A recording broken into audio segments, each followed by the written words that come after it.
Hi, I'm Janice Switlo. Today I want to talk about the Jay Treaty. Now, the Jay Treaty officially ended the Revolutionary War between Great Britain and the United States in 1783.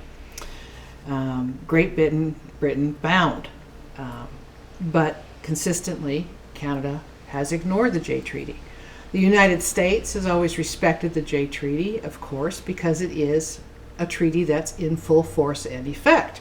It concluded, as said, the Revolutionary War and secured for the United States their formal independence from Great Britain. So we have this as another example of Canada acting as the Outlaw Nation. Remember, Canada is not a successor state. Canada remains bound by all those treaties that Her Majesty or the Crown has entered into. Those carry responsibilities and pass down to Canada's governments to enforce and respect and obey. But they're not doing it for the Jay Treaty. They've said, oh, well, it's not been implemented in Canada because there's no legislation by Canada implementing it. Well, this is another one of those big lies. It's just like, we need to implement treaties.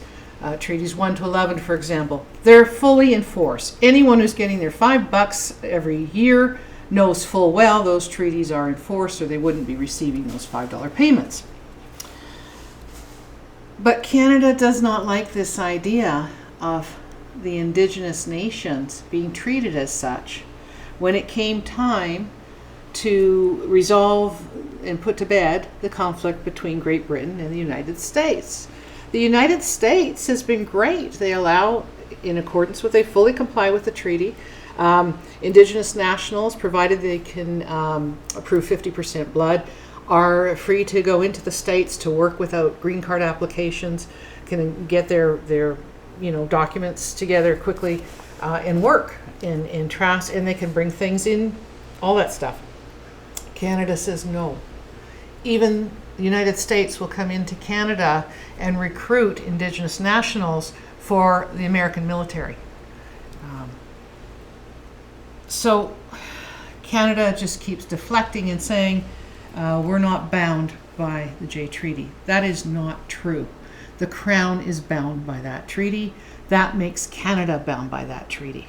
And if Canada is going to start obeying the rule of law and start being a lawful nation and stop tarnishing the honor of the Crown and start behaving in an effective and exemplary manner as becomes Her Majesty's governments, then this needs to be rectified. And it's something that I'm going to start focusing on. Quite a few years ago, I gave a full talk and lecture on this at, I think it was a Kairos event. And I had always intended to do a paper. I'm actually glad that other things got in the way and I wasn't able to complete that task. Because now my own understanding, my own appreciation of the effectiveness of treaties is even that more advanced than it was in those days.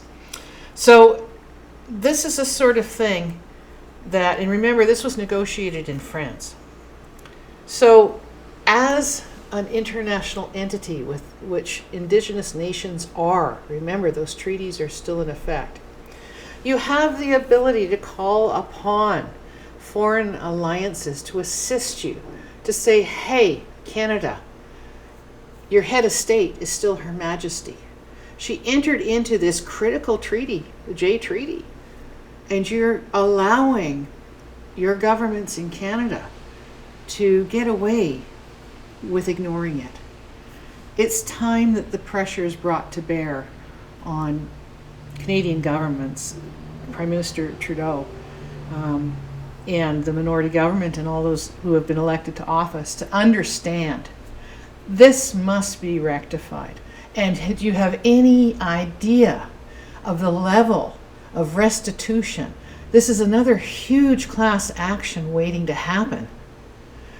How much duties have been, how many things have been confiscated, how many duties have been charged, how many people have been inconvenienced and prevented from doing what they're lawfully entitled to do. Remember, Great Britain protected its allies in those wars. There's further conflict that happened after 1783. And for Canada to now ignore those responsibilities and the deal that was done, it's really unfathomable. It's inexcusable. And it really needs to be dealt with. And that's all I have to say.